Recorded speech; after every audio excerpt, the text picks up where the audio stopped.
শাহাদ কিছুক্ষণ বাইরে দাঁড়িয়ে ফোনে কথা বলল। তারপর ফোন পকেটে রেখে ঘরের ভিতরে ঢুকল।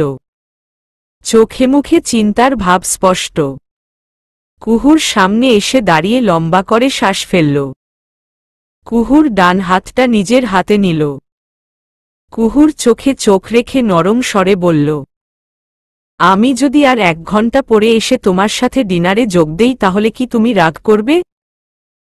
শাহাদের কণ্ঠে অনুনয়, আকুল নয়নে আগ্রহ ভরে কুহুর দিকে তাকিয়ে আছে। কুহুর উত্তরের অপেক্ষা করছে, যেন কুহুর হ্যাঁ বা না উত্তরেই শাহাদের জীবন মরণ নির্ভর করছে। কুহু কিছুক্ষণ নীরব হয়ে শাহাদের দিকে তাকিয়ে রইল। শাহাদ অসহায় চোখে তার দিকে তাকিয়ে আছে। কুহুর খুব মায়া লাগল। সেই ঘাড় নাড়িয়ে বলল, না, আমি রাগ করব না। আপনার যতটুকু সময় লাগে নিন। শাহাদের চোখে মুখে খুশির ঝিলিক খেলে গেল। মৃদু হেসে বলল, থ্যাঙ্কস, আমি আর 1 ঘন্টা পরেই আসছি। অপেক্ষা করো কেমন? শাহাদ নিজের ল্যাপটপ নিয়ে লিভিং রুমে চলে এলো। সোফায় বসে সামনের টেবিলে ল্যাপটপটা রাখল। তারপর ল্যাপটপে কাজ করতে লাগল। কুহু একবার বেডরুমের দরজার আড়ালে দাঁড়িয়ে উকি দিয়ে দেখল শাহাদকে। শাহাদ কানে মাইক্রোফোন লাগিয়ে কী সব বলছে আর ল্যাপটপে আঙুল চালাচ্ছে। চোখে মুখে শান্ত ভাব থাকলেও তার অস্থিরতা বোঝা যাচ্ছে। কুহু চলে এলো। ঘরময় হাঁটতে হাঁটতে 1 ঘন্টা কিভাবে কাটানো যায় সেটাই চিন্তা করতে লাগল। সে একবার পুল সাইডে গিয়ে সামনের ছোট পাহাড়টার ঝর্ণাটার দিকে তাকিয়ে থাকল। ঝর্ণাটা এখান থেকে বেশ দূরে কিন্তু মনে হয় কাছে, চাইলেই ছুঁয়ে দেয়া যাবে। কুহু কিছুক্ষণ পুল সাইডে এদিক ওদিক ঘুরল।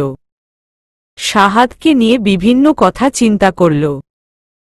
লজ্জায় রাঙা হয়ে নিজেই নিজের মুখ হাতের ভাঁজে লুকিয়ে ফেলল। তারপর ঘরে এসে আয়নার সামনে দাঁড়াল। বাংলা সিনেমার নায়িকাদের মতো বিভিন্নভাবে ঢং করল। ডিনার টেবিলে কিভাবে হাসবে, কিভাবে হাসলে দেখতে ভালো লাগবে সেটাও প্র্যাকটিস করে নিল। নিজেকে একটু আকর্ষণীয় দেখাতে শাড়ির আঁচলটা একটু নিচে নামিয়ে আনল। তারপরেই আবার লজ্জা পেয়ে তুলে দিল। আয়নায় নিজের প্রতিবিম্বের দিকে তাকিয়ে বিড়বিড় করে বলল, বেহায়া মেয়ে। ঘড়ির দিকে তাকিয়ে দেখল সবে 20 মিনিট কেটেছে। আবারও দরজার আড়ালে দাঁড়িয়ে একটু উকি দিয়ে লিভিং রুমে বসা শাহাদের দিকে তাকাল। শাহাদ আগের মতোই বসে আছে। তার সামনের টেবিলে কয়েকটা তরল পানীয়ের ক্যান রাখা, বোধ হয় কোল্ড ড্রিঙ্ক। শাহাদ দুহাত জোর করে বসে এক ধ্যানে ল্যাপটপের দিকে তাকিয়ে আছে। কুহু আর দাঁড়ালো না, চলে এলো ঘরের ভিতর। বাইরে সাজিয়ে রাখা ডিনার টেবিলটার কাছে এলো। সামনাসামনি 2টো চেয়ার রাখা। কুহু সময় কাটানোর জন্য একবার করে 2টো চেয়ারেই বসল। টেবিলের উপর রাখা খাবারের প্লেটগুলো নেড়েচেড়ে ঠিকঠাক করল। জ্বালিয়ে রাখা মোমবাতিগুলোকে খুব ভালোভাবে ঘুরিয়ে ফিরিয়ে দেখল।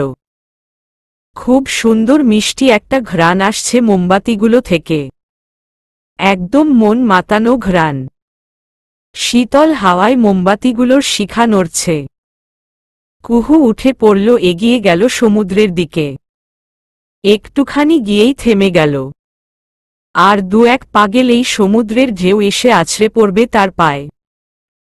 কুহুর খুব ইচ্ছা হল শাহাদকে নিয়ে সমুদ্রের পানিতে পা ভিজাতে। শাহাদের চোয়াল শক্ত হচ্ছে ক্রমশই। ক্রোধে নিঃশ্বাস ঘন হচ্ছে। তাদের দলীয় ওয়েবসাইট হ্যাক করা হয়েছে। সেখান থেকে বিভিন্ন অপপ্রচার চালানো হচ্ছে। শাহাদ বেশ বুঝতে পারছে এর পরের টার্গেট হচ্ছে তাদের জিমেইল অ্যাকাউন্ট। জিমেইল অ্যাকাউন্টটাই আসল টার্গেট। ওয়েবসাইট হ্যাক করে ওদেরকে ব্যস্ত রাখবে আর ওই ফাঁকে জিমেইল হ্যাক করবে। এতে করে বিভিন্ন খুঁটিনাটি বিষয়সহ অনেক সিক্রেটও হ্যাকারদের হাতে চলে যাবে। শাহাদ মাইক্রোফোনটা মুখের কাছে এনে বলল, আর 5 মিনিটের মাঝে জিমেইল সিকিউর না করতে পারলে ওদের হাতে চলে যাবে। অপাশ থেকে রাহাত উত্তর দিল, এত তাড়াতাড়ি সম্ভব না। শাহাদ চোখ বন্ধ করে ফেলল। মাইক্রোফোনটা টেবিলের উপর শব্দ করে রেখে উঠে দাঁড়িয়ে পড়ল। হেঁটে গিয়ে সোফার পিছনে দাঁড়াল। বড় বড় করে শ্বাস নিল। দলীয় সাইবার টিমকে কাজে লাগানো হয়েছে, এমনকি বাইরে থেকেও সাইবার এক্সপার্ট আনা হয়েছে। তারপরেও ওয়েবসাইট এখনও উদ্ধার করা যায়নি। শাহাদ এক টানে পর্নের শার্টটা খুলে ফেলল, ছুঁড়ে দিল ফ্লোরে। ধীর পায়ে হেঁটে লিভিং রুমের কাচের দরজার সামনে দাঁড়াল। সামনে গর্জন করা সমুদ্রের দিকে তাকিয়ে কোমরে দুহাত রেখে বড় বড় শ্বাস ফেলল। নিজেকে কিছুটা শান্ত করে আবারও এসে বসল ল্যাপটপের সামনে। টেবিল থেকে মাইক্রোফোনটা তুলে কানে লাগাল। 1 ঘন্টা পর কুহু এসে আবারও উকি দিল। শার্টলেস শাহাদকে দেখে কিছুক্ষণের জন্য থমকে গেল। শাহাদ দুহাত থুতনিতে ঠেকিয়ে বসে আছে, যার কারণে হাতের পেশিগুলো আরও বেশি ফুলে আছে। মুখভঙ্গি কঠিন, চোয়াল শক্ত হয়ে আছে। চোয়াল টানটান হয়ে থাকার কারণে খোঁচা খোঁচা দাড়িগুলো আরও বেশি দৃশ্যমান দেখাচ্ছে। কুহুর ইচ্ছা হল শাহাদকে একবার ডাক দিতে, ডেকে বলতে 1 ঘন্টা হয়ে গেছে। কিন্তু শাহাদের সিরিয়াস মুড দেখে কিছু বলতে ইচ্ছা হল না। নিশ্চয়ই কোথাও কোনো ঝামেলা হয়েছে। কুহু গভীর নয়নে কিছুক্ষণ শাহাদের দিকে তাকিয়ে থেকে ঘরে চলে এলো। কাচের দরজার অপাশে ডিনার টেবিলটার দিকে নজর পড়ল। কুহুর দুচোখ অভিমানে ভরে উঠল। জোরে জোরে পা চালিয়ে ডিনার টেবিলের কাছে গিয়ে ফু দিয়ে সবগুলো ক্যান্ডেল নিভিয়ে দিল। টেবিলের উপর জুস ভর্তি একটা গ্লাস হাতে ধাক্কা দিয়ে মাটিতে ফেলে দিল। ধাক্কা দিয়ে একটা চেয়ার উল্টে দিল। তারপর যেভাবে গিয়েছিল সেভাবে ঘরে চলে আসল। ধবধবে সাদা বিছানার এক কোণায় বসল। দ্রুত শ্বাস পড়ছে কুহুর। চোখের কোণায় কিছুটা পানি উকি দিচ্ছে। অভিমানে ভারী হয়ে আসছে হৃদয়ে।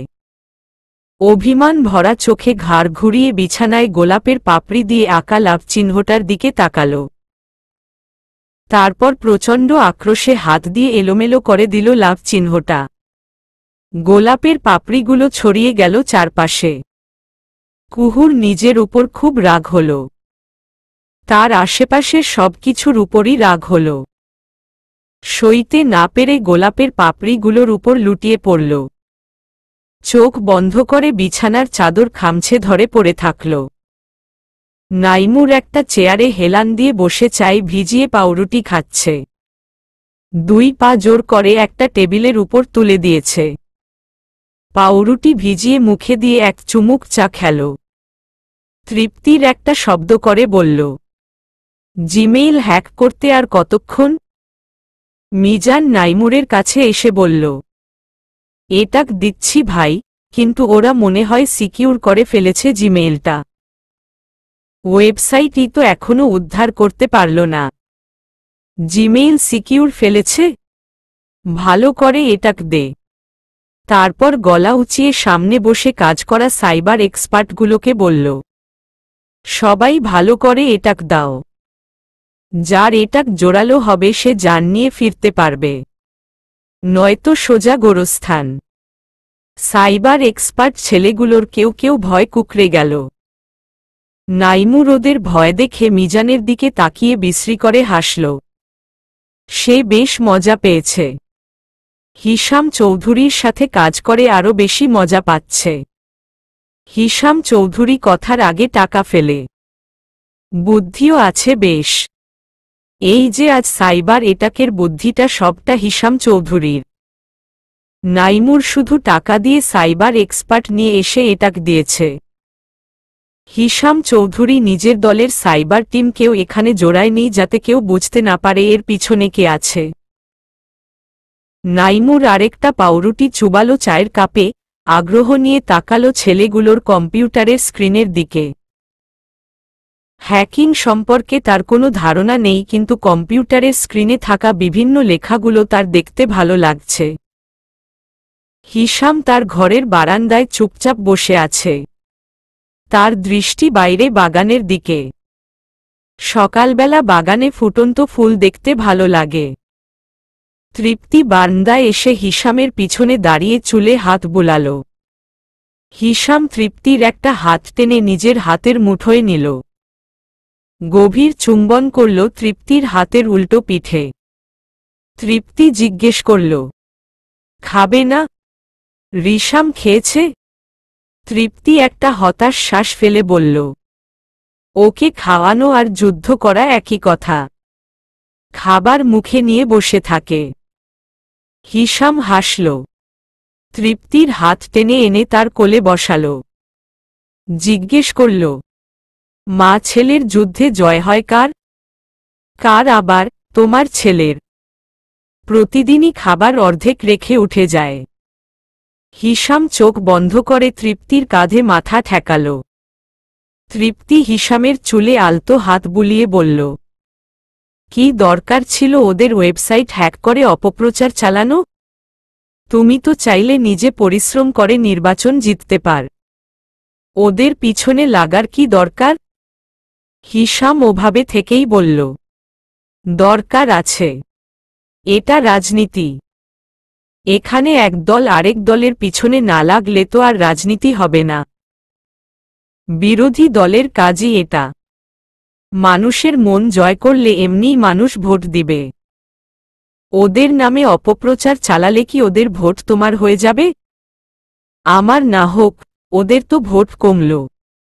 খান পরিবার বলে যে এত গলা ফাটায় সেটা তো কমবে। মানুষ বুঝতে পেরেছে যে ওয়েবসাইট হ্যাক হয়েছে, তাই এসব অপপ্রচার তাদের উপর প্রভাব পড়বে না। হিশাম হালকা হেসে মাথা তুলে তৃপ্তির দিকে তাকাল। হাসি হাসি মুখে বলল, পড়বে। মানুষের মনে প্রভাব না পড়লেও তাদের অবচেতন মনে পড়বে। এরপর খান পরিবারের চুল পরিমাণ খুঁত পেলেও সেটাকেই অনেক বড় করে দেখবে সবাই। আর একবার ওদের জিমেইল হ্যাক করতে পারলে ওদের সব সিক্রেট আমার হাতে চলে আসবে। তৃপ্তি স্বামীর মুখের দিকে তাকিয়ে আতঙ্ক অনুভব করল। স্বামীকে হারিয়ে ফেলার আতঙ্ক। শুধু যে খান পরিবারই বিরোধী দল এমন তো না, আরও অনেক বিরোধী দল আছে। কিন্তু হিশাম অন্য দলগুলোর দিকে নজর না দিয়ে কেবল খান পরিবারের সাথেই শত্রুতায় লেগে আছে। এমনকি নিজের নির্বাচনী প্রচারণার ক্ষেত্রেও সে কোনো পরিকল্পনা করছে না। তার ধ্যানজ্ঞান জুড়ে আছে কিভাবে খান পরিবারের সর্বনাশ করবে। রাহাত হাত দিয়ে কয়েকবার চোখ ডলল। একটানা কম্পিউটারে দিকে তাকিয়ে থেকে তার চোখ ব্যথা করছে। আজ তাদের বাড়ি ফিরে যাওয়ার কথা ছিল। সকাল থেকেই গোছগাছ শুরু করে দিয়েছিল আনিশা। কিন্তু শেষের দিকে যখন দেখা গেল খান পরিবারের রাজনৈতিক দলীয় ওয়েবসাইট হ্যাক হয়েছে এবং সেখান থেকে বিভিন্ন অপপ্রচার চালানো হচ্ছে, তখন রাহাতের থেকে যাওয়া ছাড়া উপায় ছিল না। শাহাদের অনুপস্থিতিতে রাহাতের সাহায্য খুবই প্রয়োজন ছিল। তাই তার মা বাবাকে পাঠিয়ে দিয়ে সে আনিশাকে নিয়ে থেকে গেছে। আশফাক খান দলের এই দুঃসময়ে কাছে নেই। উনাকে একটা সেমিনারে ইমিডিয়েট যোগ দিতে হয়েছে। না গিয়ে উপায় ছিল না। তিনি রাহাতের হাতে সমস্ত দায়িত্ব দিয়ে গেছেন। আশফাক খান সহ শাহাদের ফেসবুক আইডি থেকে ওয়েবসাইট হ্যাক হওয়া নিয়ে পোস্ট করে জানিয়ে দেয়া হয়েছে যাতে কেউ বিভ্রান্ত না হয়। এই পুরোটা সময় শাহাদ তাদের সাথে লাইনেই আছে। ভোরের দিকে হ্যাক হয়েছিল তাদের ওয়েবসাইট। দলীয় সাইবার এক্সপার্টরা অনেক পরে জানতে পারে বিষয়টা। তারা যখন জেনেছে তখন অলরেডি ওয়েবসাইট হ্যাকারদের দখলে। প্রথম ব্যাপারটা নিজেরা হ্যান্ডেল করার চেষ্টা করেছে, কিন্তু যখন কোনো সুরাহা হচ্ছিল না তখনই শাহাদকে জানানো হয়েছে ব্যাপারটা। রাহাত পাশ থেকে কফির কাপটা তুলে নিয়ে চুমুক দিল। বাংলাদেশে এখন সকাল 9টার উপরে বাজে। শাহাদের ওইদিকে হয়তো এখন মাঝরাত পেরিয়ে গেছে। নিশ্চয়ই শাহাদ আর কুহুর একসাথে সময় কাটানোতে ব্যাঘাত ঘটিয়েছে এই ব্যাপারটা। রাহাতের খুব খারাপ লাগল। এত সুন্দর একটা মুহূর্ত পাওয়ার কথা ছিল ওদের, কিন্তু এখন তাদের মাঝখানে হয়তো দেয়াল উঠে গেছে। শাহাদ দুহাত দিয়ে চোখে মুখে কয়েকবার ঘষল। দীর্ঘ সময় ধরে ল্যাপটপের দিকে তাকিয়ে থাকার কারণে তার চোখমুখে ক্লান্তিভাব দেখা দিয়েছে। তার গায়ে কোনো শার্ট নেই। ছুঁড়ে ফেলা শার্টটা এখনো ফ্লোরে পড়ে আছে। দীর্ঘ চেষ্টার পর ওয়েবসাইট উদ্ধার করা গেছে, তবে জিমেইল এখনো হ্যাক করার জন্য চেষ্টা করে যাচ্ছে হ্যাকাররা। ওয়েবসাইট উদ্ধার হয়ে যাওয়ায় সাইবার এক্সপার্টরা এখন পূর্ণ মনোযোগ জিমেইলে দিতে পারবে।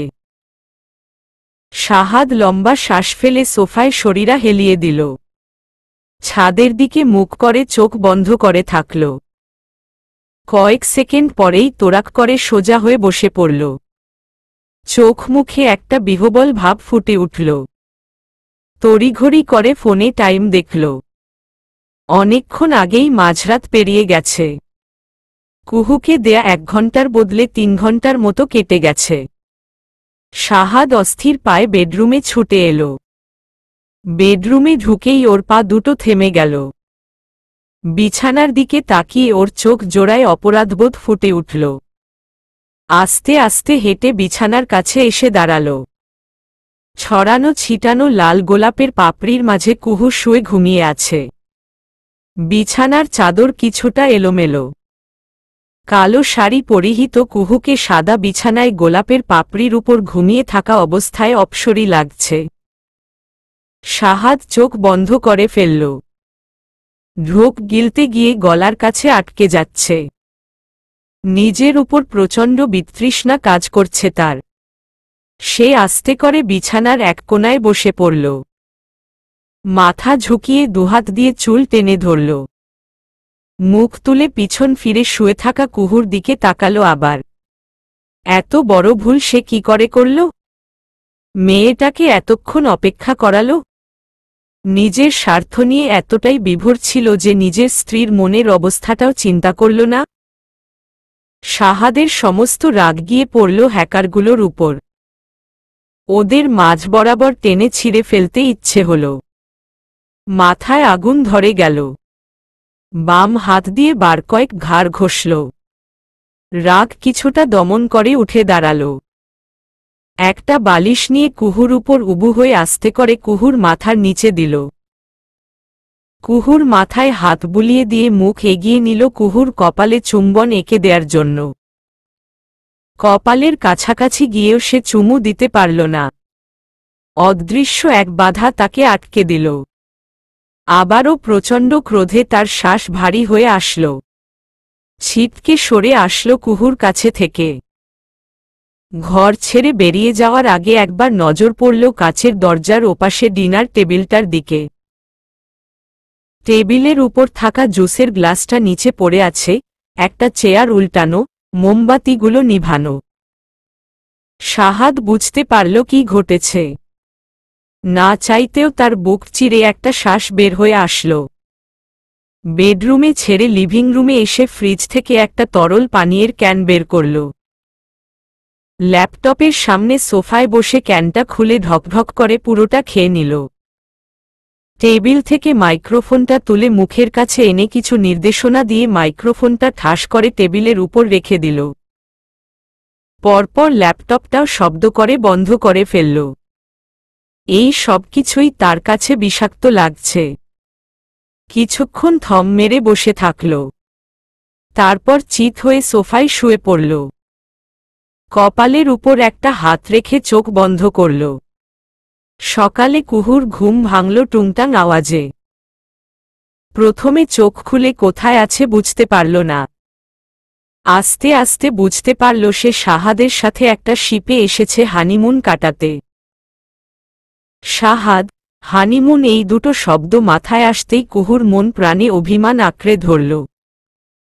সে বিছানায় উঠে বসল। এদিক ওদিক তাকিয়ে শাহাদকে খুঁজল। কোথাও না পেয়ে ঘর ছেড়ে লিভিং রুমে এসে দাঁড়াল। লিভিং রুমে এসে টুংটাং শব্দটা আরো জোরালোভাবে পেল। পাশে তাকিয়ে দেখল কটেজের কিচেনে শাহাদ রান্না করছে। ওখান থেকেই শব্দটা আসছে। শাহাদের পরনে একটা ছাই রঙা টি শার্ট, চুলগুলো আধভেজা, গোসল করেছে বোধহয়। শাহাদ কুহুর দিকে পিছন ফিরে চুলায় ভেজিটেবল রান্না করছিল। চুলার আঁচ কমিয়ে দিয়ে পিছনে ফিরতেই কুহুকে দেখে হাসল। কিচেন ছেড়ে এগিয়ে এসে কুহুর সামনে দাঁড়াল। হাসি মুখে বলল, ফ্রেশ হয়ে নাও, ব্রেকফাস্ট প্রায় রেডি। কুহু মাথা নাড়াল উপর নিচ। ঘুরে ঘরের দিকে যেতে নিলেই শাহাদ আটকে দিল। এক হাতে কান ধরে নাক কুঁচকে বলল, গত রাতের জন্য সরি। ক্যান্ডেল লাইট ডিনার হয়নি, তবে চাইলে আমরা সানলাইট ব্রেকফাস্ট করতে পারি দিনের আলোয়। শাহাদের দিকে তাকিয়ে কুহুর মনের কালো মেঘটা কিছুটা সরে গেল। শাহাদের কান ধরার ভঙ্গি দেখে মনে মনে হাসল সে। তারপর ঢুকে গেল ওয়াশরুমে। গোসল করে একটা গাউন পরে বের হল। লিভিং রুমে এসে দেখল শাহাদ লিভিং রুমের বাইরে সাগরের তীরে ব্রেকফাস্ট টেবিল রেডি করছে। কুহু পায়ের জুতা খুলে নরম বালু মারিয়ে টেবিলের কাছে দাঁড়াল। শাহাদ তাড়াতাড়ি এসে চেয়ার টেনে দিয়ে কুহুকে বসাল। তারপর নিজেও গিয়ে বসল চেয়ারে। নিজেই সার্ভ করে দিল কুহুকে। কুহু খাবার মুখে দিয়ে আশ্চর্য হল। যথেষ্ট ভালো হয়েছে। শাহাদ যে এত ভালো করে রান্না করতে পারে তা সে ভাবেইনি। শাহাদ কাটা চামচ দিয়ে এক স্লাইস চিকেন নিয়ে হাত বাড়িয়ে কুহুর মুখের কাছে ধরল। প্রিয়তমা স্ত্রীর মন ভালো করতে সব ধরনের চেষ্টা সে করবে। কুহুর মনের মেঘ এখনো সরেনি। তবে শাহাদের এমন কেয়ার তার ভালো লাগছে। সে মুখ বাড়িয়ে খেয়ে নিল। খাওয়ার মাঝে শাহাদ মাঝে মাঝেই কুহুকে এটা ওটা দিল। আরও কয়েকবার মুখে তুলে খাইয়েও দিল। খাওয়া শেষ করে ঘরে এসে কুহুকে বলল, আমি একটু দ্বীপের অপোজিট সাইটে যাচ্ছি। তোমাকে 1-2 ঘন্টা একা থাকতে হবে। থাকতে পারবে তো? পারব। কুহুর উত্তরে শাহাদ অভিমান টের পেল।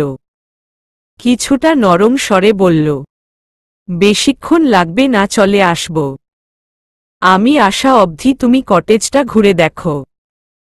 আর হ্যাঁ, একা একা সাগরে নামবে না, এমনকি পুলেও নামবে না। পুলটা তোমার হাইটের তুলনায় গভীর। কুহু শুধু ঘাড় হেলিয়ে সায় জানাল, কিছু বলল না। শাহাদের ইচ্ছে হচ্ছে না কুহুকে এভাবে রেখে যেতে, কিন্তু কিছু করার নেই, তাকে যেতে হবে। এইখানে আরও কয়েকদিন থাকার প্ল্যান করেছে সে। সেজন্য কিছু প্রয়োজনীয় জিনিস আনতে হবে। চাইলে কেয়ারটেকারকে বলে আনাতে পারে, কিন্তু শাহাদ নিজে গিয়ে আনতে চাচ্ছে। শাহাদ বেরিয়ে যাওয়ার পর কুহু একা কটেজে এটা ওটা ধরে দেখল। কিছুক্ষণ সাগরের পাড়ে হাঁটল। লবণাক্ত পানিতে পা ভেজাল, সাদা নরম বালুতে বসে রইল। ফোন এনে অনেক অনেক ছবি তুলল। কিন্তু কোনো কিছুতেই তার মন ভালো হল না। শেষে পুলে এসে পানিতে পা ডুবিয়ে বসল। কিছুক্ষণ পা দিয়ে পানিতে নড়াচড়া করল। কুহুর মাথায় পুলে নামার ভূত চাপল। শাহাদের নিষেধ সত্ত্বেও সে পুলে নামার জন্য তৈরি হল। এক প্রকার শাহাদের উপর রাগ করেই সে শাহাদের নিষেধ অমান্য করে এক লাফে পুলে নেমে পড়ল। কুহু পুলে নামার সাথে সাথেই তলিয়ে গেল। পুলের গভীরতা তার হাইটের তুলনায় কয়েক ইঞ্চি বেশি। সাঁতার না জানা কুহু উপরে ভাসার জন্য হাত পা ছুড়ল। কয়েকবার মুখ পানির উপরে তুলতে পারলেও পরক্ষণেই আবার তলিয়ে গেল। তার পা ঠেকল পুলের তলদেশের ফ্লোরে। স্বচ্ছ পানি ভেদ করে উপরে সবকিছুই সে দেখতে পেল। আর কয়েক ইঞ্চি লম্বা হলেই তার মুখ ভেসে থাকত। কুহু শ্বাস নিতে না পেরে আতঙ্কিত হয়ে হাত পা ছুড়ল, ভাসার চেষ্টা করল। এতে সে পুলের মাঝ বরাবর চলে এল। পানির উপরে কেবল কুহুর ছুটতে থাকা হাত দুটোই দেখা গেল। শাহাদ কটেজে এসে কুহুকে কোথাও পেল না। এদিক ওদিক খুঁজল। বেডরুমে এসেও যখন কুহুকে পেল না তখন তার চিন্তা হতে লাগল। তারপর কানে আসলো পানির আওয়াজ। পুল সাইডে যাওয়ার দরজাটার দিকে একটু উকি দিতেই ওর ভ্রু টানটান হয়ে গেল। পানির উপর হুটোপুটি খাওয়া দুটো হাত দেখা যাচ্ছে। শাহাদের কলিজার পানি শুকিয়ে গেল। হাতে থাকা ফুলের তোড়াটা ছুঁড়ে ফেলে দিয়ে দৌড়ে গেল পুলের দিকে। পুলের মাঝ বরাবর লাফ দিল। পানির নিচে শ্বাস আটকে প্রায় মরতে বসা কুহু হঠাৎ দুটো শক্ত হাতের টান অনুভব করল। পরক্ষণেই নিজেকে বাইরের পৃথিবীতে আবিষ্কার করল, দেখতে পেল শাহাদকে। হা করে প্রাণ ভরে শ্বাস নিল। আষ্টেপৃষ্ঠে জড়িয়ে ধরল শাহাদকে। বড় বড় শ্বাস নিয়ে শাহাদের দিকে তাকাল। আচমকা প্রশ্ন করল, আমি কি মরে গেছি? কুহুকে কথা বলতে শুনে শাহাদ চোখ বন্ধ করে শ্বাস ফেলল। এতক্ষণ তার দমটা গলা অবধি আটকে ছিল। কুহুর দিকে তাকিয়ে বলল, মরে গেলে আমাকে দেখতে পেতে? কুহু নিজের করা প্রশ্নে নিজেই লজ্জিত হল। মনে পড়ল শাহাদের নিষেধ করার কথা। শাহাদের উপর জেদ করে আরেকটু হলেই মরতে বসেছিল সে। শাহাদ এক হাতে কুহুর কোমর আঁকড়ে ধরে অন্য হাতে সামনের পানি কেটে পুলের কিনারার দিকে এগুতে লাগল। পুলটা শাহাদের হাইটের সাথে সামঞ্জস্য থাকায় শাহাদ ডুবে গেল না। পানি তার কাঁধ ছুঁই ছুঁই হল। কুহু শাহাদের গলা জড়িয়ে ধরে ভেসে ভেসে যেতে লাগল। পুলের কিনারে এসে শাহাদ দুহাতে কুহুর কোমর ধরে কিনারে বসিয়ে দিল। তারপর নিজেও উঠে বসল কুহুর পাশে। কুহুর পাশে বসে পুলের পানিতে পা ডুবিয়ে কিছুক্ষণ বসে রইল। হাত দিয়ে ভেজা চুলগুলো পিছনে ঠেলে গম্ভীর কণ্ঠে বলল, আমার নিষেধ সত্ত্বেও পুলে নামলে কেন? আমি আরেকটু দেরিতে আসলে কি হতো আইডিয়া আছে তোমার? হ্যাঁ আছে, আপনার দেরি সম্পর্কে যথেষ্ট আইডিয়া আছে আমার। কঠিন কণ্ঠে এমন কথা বলে কুহু উঠে ঘরে চলে গেল। শাহাদ বিস্মিত হয়ে কুহুর যাওয়ার দিকে তাকিয়ে রইল।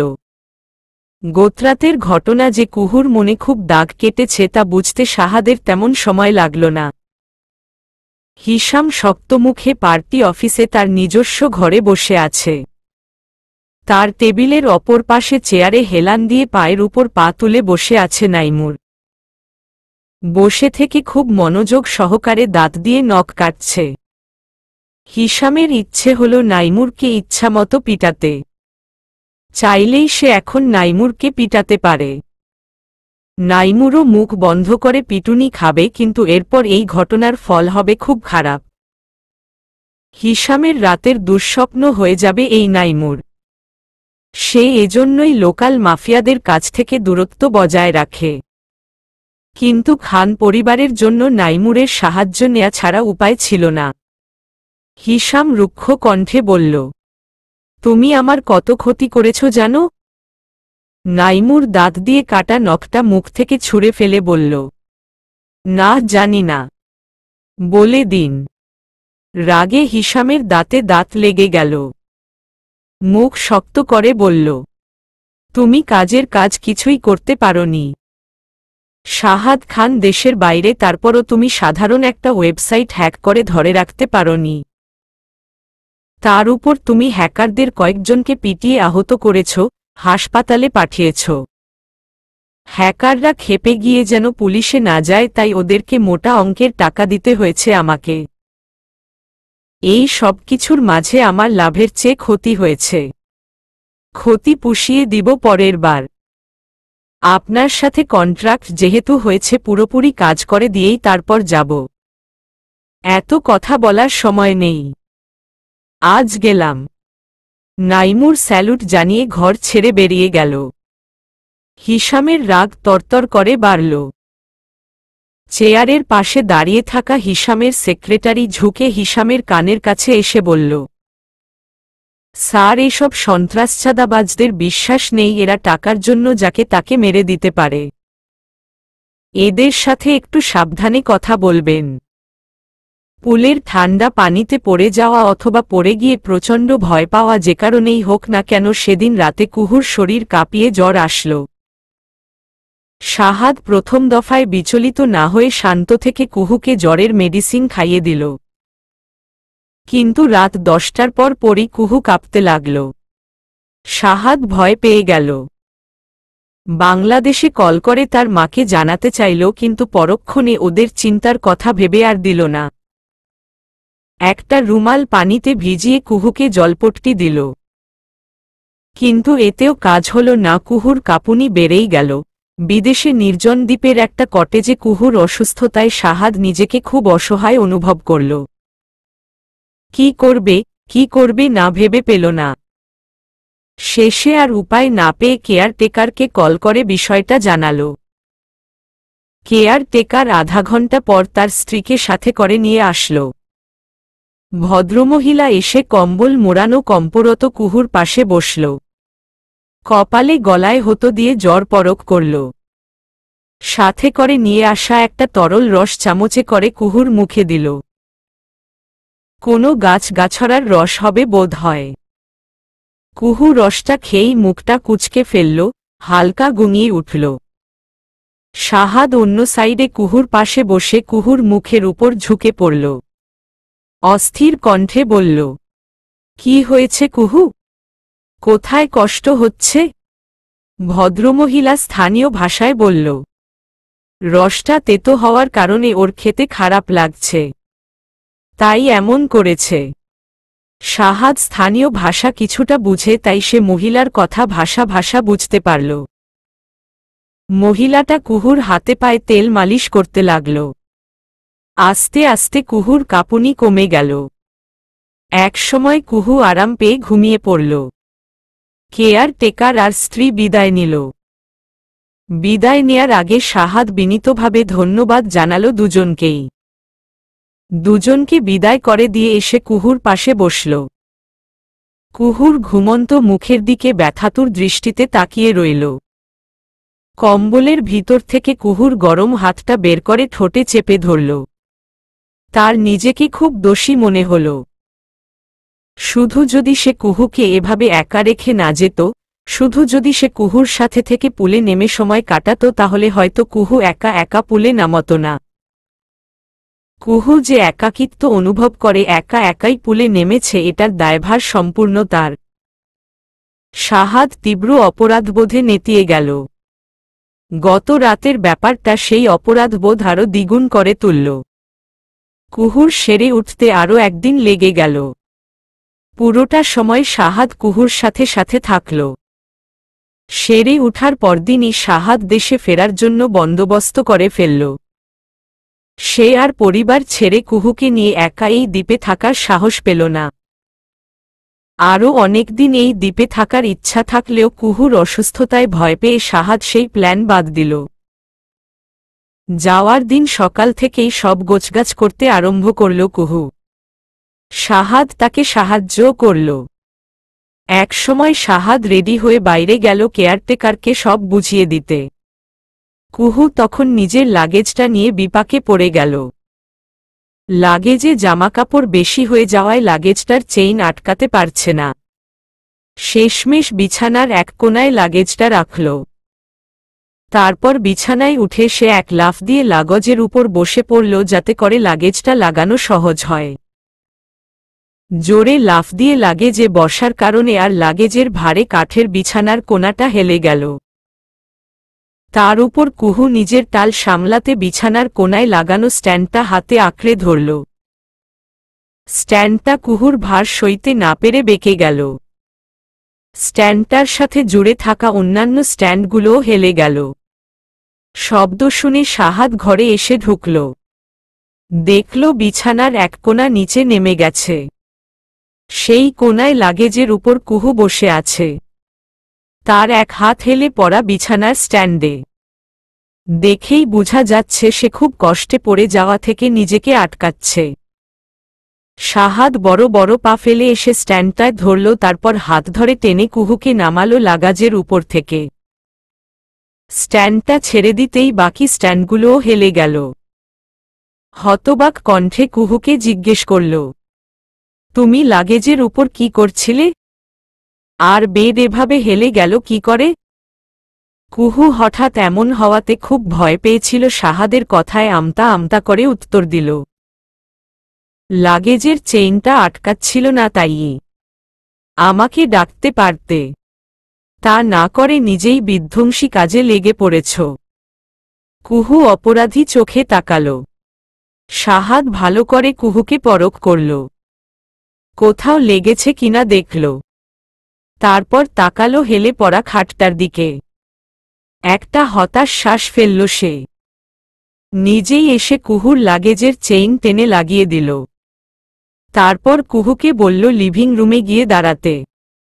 কুহু হ্যান্ডব্যাগ নিয়ে লিভিং রুমে এসে দাঁড়াল। শাহাদ লাগেজগুলো একসাথে করল। কেয়ারটেকারের অল্প বয়সী ছেলেটা এসে ঢুকল লাগেজগুলো নিয়ে ইটে তুলে দেওয়ার জন্য। ছেলেটা শাহাদের চেয়ে বছর 5 ছোট হবে। ঘরে ঢুকেই হেলে পড়া খাট দেখে তার চোখ দুটো রসগোল্লার মতো হয়ে গেল। সে এমন এক দৃষ্টিতে শাহাদের দিকে তাকালো যেন শাহাদ কোনো এলিয়েন। শাহাদ ছেলেটির ভাবভঙ্গি বুঝতে পেরে বিব্রত অনুভব করল। লাগেজগুলো ছেলেটাকে ইশারায় দেখিয়ে দিয়ে সে বেডরুমের দরজার বাইরে দাঁড়াল। ছেলেটা নিজের বিস্ময় কাটিয়ে লাগেজগুলো তুলে নিল। রুম থেকে বের হওয়ার আগে দরজার বাইরে দাঁড়ানো শাহাদের সামনে দাঁড়িয়ে মুচকি হেসে ইংরেজিতে বলল, what a performance bro, you are great, you are hero. একটা চোখ মেরে সে হাঁটা ধরল বাইরের দিকে। ছেলেটার কথা শুনে শাহাদের কাশি উঠে গেল, সে অল্প কাশল। ছেলেটা এখানেই থেমে থাকল না। লিভিং রুমে দাঁড়ানো কুহুকে পাশ করার সময় কুহুর সামনে দাঁড়িয়ে গলা নামিয়ে স্থানীয় ভাষায় কিছু বলল, যার বাংলা অর্থ দাঁড়ায়, আপা জিতছেন। কুহু ভ্রু কুঁচকে ছেলেটার যাওয়ার দিকে দেখল। তারপর শাহাদের দিকে তাকিয়ে বলল, কি বলে গেল ছেলেটা? শাহাদ ভালোভাবে বুঝতে পেরেছে ছেলেটার কথা। সে কুহুকে মিথ্যা করে বলল, বলেছে তুমি অনেক সুন্দরী। কুহুর ঠোঁট দুটো ফাঁক হয়ে গেল। লজ্জামিশ্রিত বিব্রত হেসে তাকালো ছেলেটির যাওয়ার দিকে। তারপর শাহাদের দিকে তাকিয়ে কপট রাগ দেখিয়ে বলল, আশ্চর্য, ছেলেটা তো ভারী বেয়াদব। শাহাদ যখন কুহুকে নিয়ে দেশে ফিরল তখন সকাল। দীর্ঘ জার্নি শেষে বাড়ি ফিরে বাড়ির আঙিনায় দাঁড়িয়ে শাহাদ লম্বা করে শ্বাস টানল।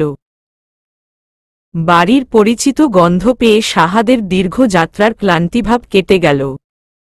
ক্লান্ত শ্রান্ত কুহু ঢুলতে ঢুলতে গাড়ি থেকে নেমে এলো। ফ্লাইটে তার ঘুম হয়নি।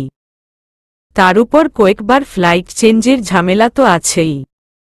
বিজন্যাস ক্লাসে জার্নি করেও তার ঘুম একদমই হয়নি। তবে শাহাদ পুরো ফ্লাইটে আরাম করে ঘুমিয়েছে। দেখেই বোঝা যায় এসব লং ফ্লাইটে জার্নি করা তার অভ্যাস আছে। কুহু শুকনো মুখে শাহাদের পাশে দাঁড়াল। শাহাদ কুহুকে নিয়ে বাড়িতে ঢুকল। বাড়ির গিন্নিরা তখন ব্রেকফাস্ট বানাতে ব্যস্ত। কুলসুমা বেগম সোফায় বসে চা খাচ্ছেন আর কি কি বাজার লাগবে তা বলছেন মালাকে। মালা তার পায়ের কাছে ফ্লোরে বসে টি টেবিলের উপর কাগজ কলম দিয়ে বাজারের লিস্ট করছে। শাহাদ আর কুহুকে প্রথম নজরে পড়ল মালার। সে চকচকে চোখে তাকিয়ে বলল, ও দাদিজান দেখেন ভাইজান আর ভাবিসা বাইসা পড়ছে। এরপরই মালা এক দৌড়ে কিচেনে চলে গেল। রেজিয়া সুলতানা আর জয়া বেগমকে খবর দিয়ে আসল। রেজিয়া সুলতানা এসে কুহুর শুকনো মুখ দেখে জিজ্ঞেস করলেন, মুখটা এমন শুকিয়ে গেছে কেন? খাওয়া দাওয়া ঠিকঠাক হয়নি? ওখানে গিয়ে ওর জ্বর হয়েছিল মা।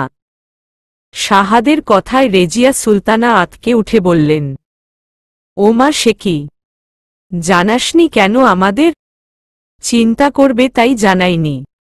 জয়া বেগম বললেন, তোমার চাচ্চুকে আমি বলেছিলাম এত দূরে ছেলে মেয়ে দুটোকে পাঠানোর দরকার নেই।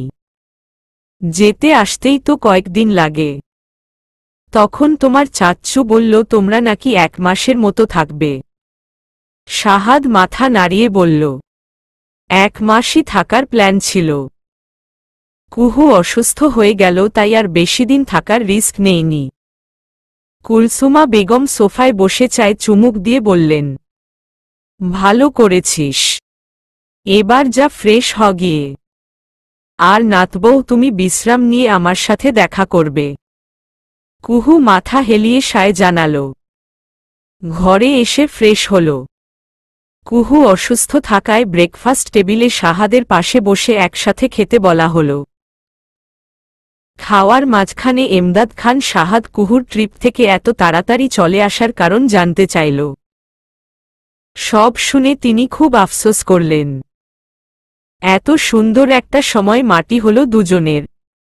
আশফাক খান শাহাদকে গম্ভীর কণ্ঠে বললেন, এবার তবে দলের কাজকর্ম হাতে নাও। ওয়েবসাইট হ্যাক করার পর কত ক্ষতি হয়েছে তা তো জানোই। আগামী নির্বাচনের আগেই সব ঠিক করতে হবে। বিরোধী দল কেউই বসে নেই, সুযোগ পেলেই আঘাত করছে। আব্দুল গাফফার খান ছেলের কথার প্রতিবাদ করে বললেন, মাত্র ট্রিপ থেকে এসেছে, 1-2 দিন বিশ্রাম নিতে দে। আর সব ওর ঘাড় চাপিয়ে দিয়ে নিজে শুধু সভা সমাবেশ করে বেড়ালে চলবে? দলের সভাপতি হিসেবে তোর নিজেরও কিছু কাজ আছে। বাবার বলা কথা আশফাক খানের মনোপুত হল নাম। তিনি নাকচ করে বললেন, এখনই ওর রাজনীতি করার বয়স, এখন না শিখলে পরে আর কখন শিখবে? শাহাদ বাবা আর দাদার মাঝখানকার দ্বন্দ্ব মিটানোর জন্য তাড়াতাড়ি বলল, আমি আজকেই পার্টি অফিসে যাব বাবা, কোনো অসুবিধা নেই আমার। আশফাক খান মনে মনে খুশি হলেন ছেলের তৎপরতায়। শাহাদ ব্রেকফাস্ট শেষ করে ঘরে এলো। কুহু এলো পিছু পিছু। শাহাদ সাদা পাঞ্জাবি পায়জামা পরে আয়নার সামনে দাঁড়িয়ে হাতে ঘড়ি পরছে। ঘড়ি পরার এক ফাঁকে আয়নার ভিতর দিয়ে কুহুর দিকে তাকাল। কুহু মনোযোগ দিয়ে শাহাদের দিকে তাকিয়ে আছে। শাহাদের কাজকর্ম লক্ষ্য করছে। শাহাদ ঘড়ি পরা শেষ করে ঘাড়ের দুপাশে পারফিউম স্প্রে করল। তারপর খাড়া চুলগুলো হাত দিয়ে ব্রাশ করে কুহুর দিকে ফিরে বলল, আমার আজ ফিরতে সন্ধ্যা গড়িয়ে যাবে। দুপুরে ঠিকমতো খেও, আর এদিক সেদিকে না গিয়ে ঘরে শুয়ে রেস্ট করো। তোমার শরীর এখনো ফুরবল। কুহু হাতের নখের দিকে তাকিয়ে বলল, ফিরে এসে আমার বাসায় যাওয়ার কথা ছিল। আমার বাবা মাকে দেখতে ইচ্ছে করছে। শাহাদের মনে পড়ল কুহুর বাপের বাড়ি যাওয়ার কথা। সে কুহুর কাছে এসে হেসে বলল, অবশ্যই যাব। তুমি পুরোপুরি সুস্থ হও, আর 2-1 দিনের মধ্যেই নিয়ে যাব। কুহুর মুখ জুড়ে হাসি ছড়িয়ে গেল। শাহাদও হাসল, কিন্তু ভিতরের ভিতরে তার খারাপ লাগল। কারণ কুহু না জানলেও সে খুব ভালো করেই জানে কুহুকে বাপের বাড়ি নিয়ে যাওয়ার সময় সে বের করতে পারবে না। চাইলেই কুহুকে একা পাঠিয়ে দিতে পারে, কিন্তু বিয়ের পর বর ছাড়া একা বাপের বাড়ি যাওয়াটা কেউ ভালোভাবে নিবে না। সব মিলিয়ে কুহুর বাপের বাড়ি যাওয়াটা এখন অনির্দিষ্টকালের জন্য স্থগিত। কুহুর খুশি দেখে শাহাদের মনটা খুবই খারাপ হয়ে গেল। উপরে উপরে হাসলেও সে মন খারাপ নিয়ে পার্টি অফিসে রওয়ানা করল। দুপুরের দিকে কুহু নিচে নামল। তখন তার ডাক পড়ল কুলসুমা বেগমের ঘরে। কুলসুমা বেগম পানের বাটা থেকে পান মুখে দিয়ে কুহুর দিকে তাকাল। কুহু একটা সুতির 3 পিচ পরেছে, গায়ে ওড়না জড়িয়ে চুল ছেড়ে রেখেছে। কুলসুমা বেগম জহুরি চোখে বিছানায় তার সামনে বসে থাকা কুহুর দিকে তাকালেন। গলার স্বর নামিয়ে কুহুকে কাছে ডেকে কিছু প্রশ্ন করলেন। এমন সব প্রশ্ন যে কুহুর কানে ঝাঝা শব্দ হতে লাগল। দাদি শাশুড়ির সামনে এমন কথাবার্তায় লজ্জায় কুহুর কথা বন্ধ হয়ে গেল। সে ঘাড় নাড়িয়ে উত্তর দিচ্ছে সব প্রশ্নের। কুলসুমা বেগম হতাশ হলেন কুহুর উত্তর শুনে। মধুচন্দ্রিমায় মধু আর চন্দ্রের সন্ধি হওয়ার বদলে যে সন্ধিবিচ্ছেদ হয়েছে তা ভালোই বুঝতে পারলেন। রাগ গিয়ে পড়ল তার অপদার্থ নাতির উপর। কুহুকে বিদায় করে দিয়ে মালাকে দিয়ে রেজিয়া সুলতানাকে ডেকে পাঠালেন। রেজিয়া সুলতানা আসলে বললেন, খান বংশে উত্তরাধিকারীর যে এখন খুব প্রয়োজন তা নিয়ে কি তোমার ছেলের কোনো চিন্তা আছে? হানিমুনে গিয়ে তোমার ছেলে নতুন বউকে একা ঘরে ফেলে রেখে রাজনীতির বংশ উদ্ধার করেছে। বউয়ের খেয়াল না রেখে অসুস্থ করে নিয়ে এসেছে। এরকম করলে কি করে চলবে? রেজিয়া সুলতানা শাশুড়ির উপর বিরক্ত হলেন।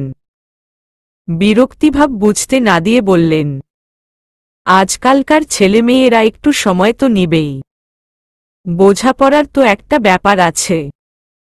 বোঝাপড়া করুক, কিন্তু তোমার অপদার্থ ছেলেকে বলে দিও বিয়ে করেছে এখন যেন রাজনীতি বাদে বউয়ের দিকে একটু নজর দেয়। কুলসুমা বেগমের কাটকাট কথায় রেজিয়া সুলতানারও কিছুটা টনক নড়ল। আসলেই তো ওদের হানিমুন তো হয়নি। হানিমুনের সময়ই তো ওয়েবসাইট হ্যাক হয়েছিল। ওটা নিয়েই তো শাহাদ ব্যস্ত ছিল, তারপর হলো কুহুর জ্বর। শাশুড়ির কথা রেজিয়া সুলতানা একবারে ফেলে দিতে পারলেন না। খান বংশে আসলেই এখন উত্তরাধিকারীর দরকার। শাহাদ ছাড়া কোনো ছেলে নেই খান বংশে। শাহাদ যে ধরনের পেশায় নিজেকে জড়িয়েছে সে পেশায় যে কোনো সময় জীবন প্রদীপ নিভে যাওয়ার ভয় আছে। সেই সাথে নিভে যাবে খান বংশের উত্তরাধিকারের প্রদীপও। শাহাদ পার্টি অফিসের মিটিং রুমে বসে আছে। লম্বা টেবিলটার চারদিকে আরও অনেক নেতাকর্মী বসে আছে। টেবিলের এক প্রান্তে রাজকীয় একটা চেয়ার। সেখানে দলের সভাপতি আশফাক খান বসেন। শাহাদ সেই চেয়ারটার সবচেয়ে কাছের চেয়ারটায় বসে আছে। আরও অনেক ছোটবড় নেতাকর্মীরা মিটিং রুমে উপস্থিত। দলের সিনিয়র নেতা রমিজ উদ্দিন চিন্তিত মুখে বললেন, এভাবে অপপ্রচার চালানোতে বিরোধী দলের হাত ছাড়া অন্য কারো হাত নেই। হ্যাকাররা শুধু শখের বশে তো আর ওয়েবসাইট হ্যাক করবে না। এখানে বিরোধী দলেরই হাত আছে। আরেকজন নেতা বললেন, তা তো আছেই। কার হাত আছে সেটা খুঁজে বের করে প্রয়োজনীয় স্টেপ নেওয়া দরকার। অপপ্রচার চালিয়ে দলের অনেক দুর্নাম করেছে। এটা সহ্যের বাইরে। সায় জানিয়ে আরেকজন বললেন, আমি 100% নিশ্চিত এখানে হিশাম চৌধুরীর হাত আছে। ও ছাড়া নির্বাচনের আগে এই কাজ কেউ করবে না। মোশাররফ আলী খাক করে উঠলেন। বললেন, তুমি কি করে নিশ্চিত যে এখানে হিশাম চৌধুরীর হাত আছে? এত সিক্রেট খবর হিশাম তোমাকে বলে দিয়েছে নাকি? দলের ভিতরে থেকে তুমি হাত মিলিয়েছ নাকি হিশামের সাথে? মোশাররফ আলীর কথায় দলের নেতাটা রেগে গেলেন। গরম কণ্ঠে বললেন, বড় ভাই কি জেনে বুঝে এই কথা বললেন? সিনিয়র বলে কিন্তু আপনি যা তা বলে পার পেয়ে যাবেন তা হবে না।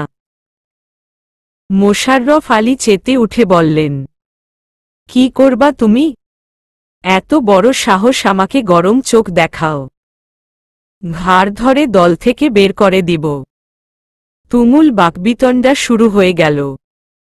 শাহাদ এতক্ষণ তাকিয়ে থেকে সবার কথা শুনছিল। এইবার একটা ফাইল টেনে নিয়ে জোরে টেবিলের উপর আঘাত করল। জোর শব্দে সবাই চমকে গিয়ে শাহাদের দিকে তাকাল। শাহাদ একটা হাত চেয়ারের হাতলে রেখে হাই তুলল। বলল, মিটিংয়ে বসেছি দলের সবাই একজোট হয়ে কাজ করার জন্য। অথচ আপনারা তো দেখছি দলই ভেঙে দিচ্ছেন। মোশাররফ আলী ব্যস্ত হয়ে বললেন, শাহাদ বাবা, তুমি চাপ নিও না। শুনলাম লম্বা জার্নি করে এসেছ। বাসায় যাও, রেস্ট নাও। দল আমি সামলাচ্ছি। আমি তো কয়েকদিনের জন্য বাইরে গিয়েছিলাম। তখন কেন সামলাতে পারেননি? কোথায় ছিলেন আপনি? দলের কাজ করতে গিয়ে আমার হানিমুন বরবাদ করতে হলো কেন? মোশাররফ আলী মুখ কালো করে চুপ হয়ে গেলেন। শাহাদ আবার বলল, দলের ভিতর সমস্যা না থাকলে বাইরের কেউ এত সহজে ওয়েবসাইট হ্যাক করে অপপ্রচার চালাতে পারে না। দলেরই কেউ হেল্প করেছে।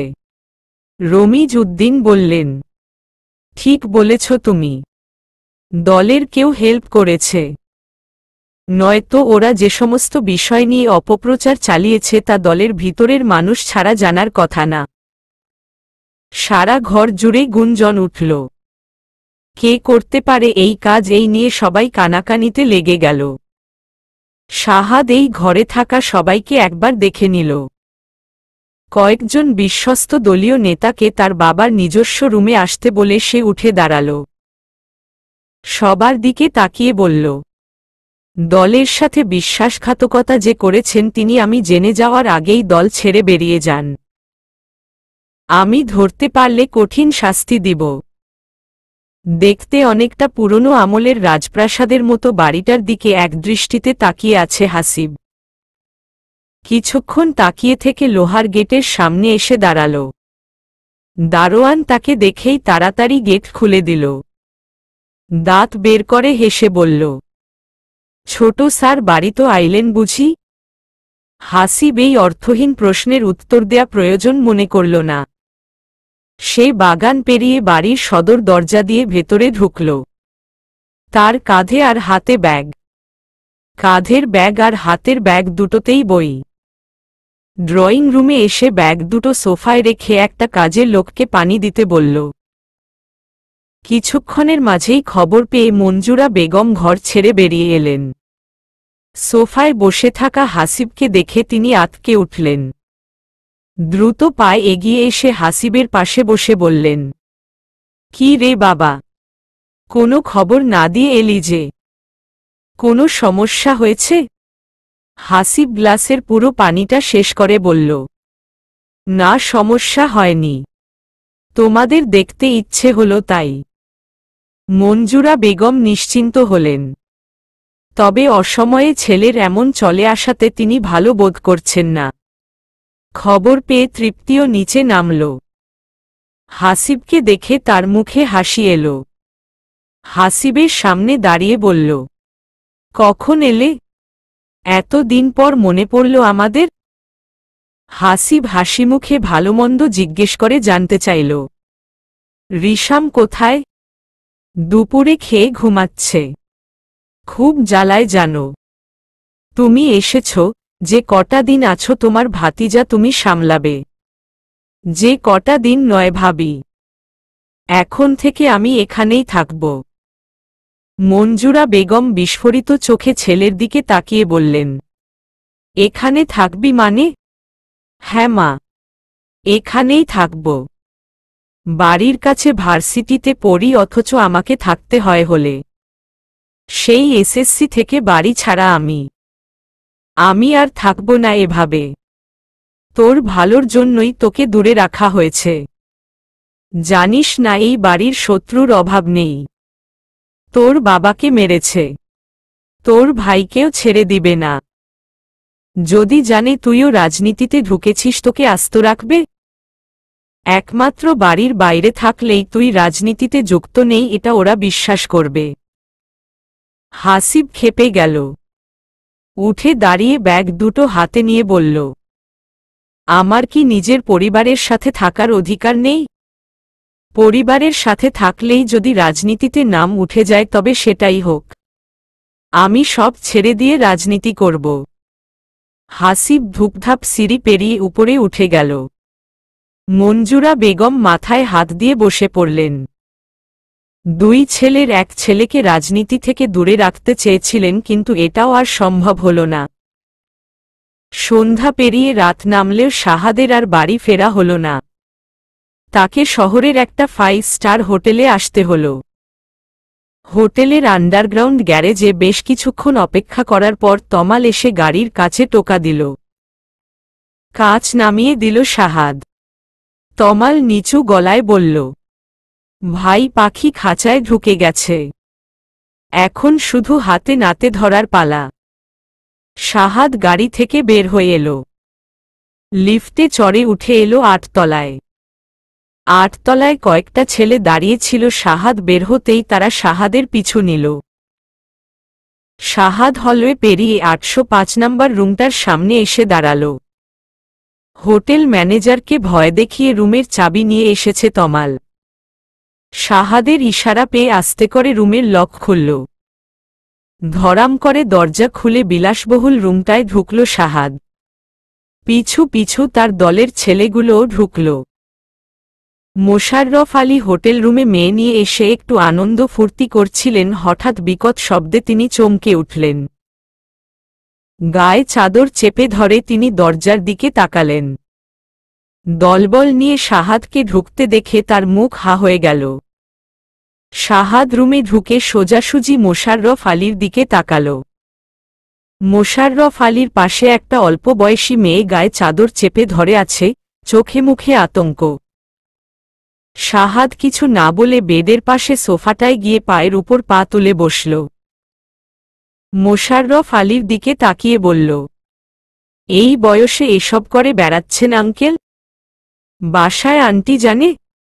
মোশাররফ আলী প্রথমে ভয় পেলেও এবার রেগে গেলেন। বললেন, আমার জীবন নিয়ে তোমাকে ভাবতে হবে না। একজনের প্রাইভেসি নষ্ট করার অধিকার তোমাকে কে দিয়েছে? আমি যা খুশি তা করব, তাতে তোমার কি? সে আপনি করতেই পারেন, তাতে আমার কিছু যায় আসে না। কিন্তু আপনি যে দলের ভেতরের খবর বাইরে পাচার করেছেন, এতে আমার যায় আসে। মোশাররফ আলী নিভে গেলেন। এবার তার আগের ভয়টা ফিরে এলো। কিন্তু জোর করে সাহস ধরে রেখে বলল, কি প্রমাণ আছে তোমার কাছে?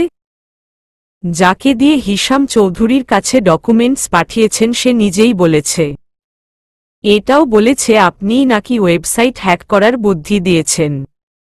এমনি এমনি বলেনি, দুটো চড় থাপ্পড় দিতে হয়েছে। মোশাররফ আলী ঘামতে শুরু করলেন। তিনি যে কোণঠাসা হয়ে গেছেন বেশ বুঝতে পারছেন। শাহাদ আফসোস করে বলল, দলের এত বড় ক্ষতি করেছেন, তাতে আমি তেমন কিছু মনে করিনি আঙ্কেল। কিন্তু দুদিন পর মেয়ে বিয়ে দিবেন, আর এখন মেয়ের বয়সী একজনকে নিয়ে হোটেলে এসেছেন। Very bad uncle. তাতে তোর কি? তোর বউকে নিয়ে তো আসিনি। শাহাদের চোয়াল টানটান হয়ে গেল। পায়ের উপর থেকে পা নামিয়ে সোজা হয়ে বসে বলল, আঙ্কেল, আমার বউকে নিয়ে কিছু বলবেন না প্লিজ। কেন রে? বললে কি করবি? তোর বউকে বলবো, তোর বোনকে বলবো, তোর মাকেও বলবো। কি করবি তুই? আপনার জিভ কেটে দিব। তাই? সাহস থাকলে জিভ কেটে দেখা। শাহাদ হঠাৎ লাফ দিয়ে উঠে বিছানায় চলে এলো। এক হাতে গলা চেপে ধরল মোশাররফ আলীর। শাহাদের শান্ত চোখমুখের দিকে তাকিয়ে মোশাররফ আলী আতঙ্কে শিউরে উঠলেন। উনি বলার সময় এত কিছু ভাবেননি। জোশে বলে ফেলেছেন, কিন্তু এখন পরিস্থিতি অন্যরকম হয়ে গেছে। যে ছেলে বড়দের সাথে সালাম ছাড়া কথা বলে না, সবসময় চোখ নামিয়ে রাখে, সেই ছেলে যে তাকে গলা চেপে ধরবে তা তিনি ভাবেননি। শাহাদ হাতের চাপ বাড়িয়ে দিল। শ্বাস নিতে না পেরে মোশাররফ আলীর জিভ অটোমেটিক বেরিয়ে এলো। শাহাদ অন্য হাতটা তমালের দিকে বাড়িয়ে দিল। তমাল কয়েকটা টিস্যু এগিয়ে দিল। শাহাদ টিস্যু নিয়ে টিস্যু পেঁচিয়ে মোশাররফ আলীর জিভটা টান দিয়ে ধরল। তারপর অন্য হাতে তমালের কাছ থেকে ছুরি নিয়ে খচ করে জিভটা কেটে দিল। পাশে থাকা মেয়েটা এতক্ষণ ভয় ভয় সব দেখছিল, এবার এই ঘটনা দেখে চিৎকার দিয়ে জ্ঞান হারাল। শাহাদ কাজ শেষ করে টিস্যুতে ছুরির রক্ত মুছতে মুছতে বলল, আপনাকে বলেছিলাম আঙ্কেল, আমার বাড়ির মেয়েদের নিয়ে খারাপ কিছু বললে জিভ কেটে ফেলব। আপনি শুনেননি। মোশাররফ আলীর তখন শাহাদের কথা শোনার মতো অবস্থা নেই। তিনি যন্ত্রণায় চিৎকার করছেন। চলবে।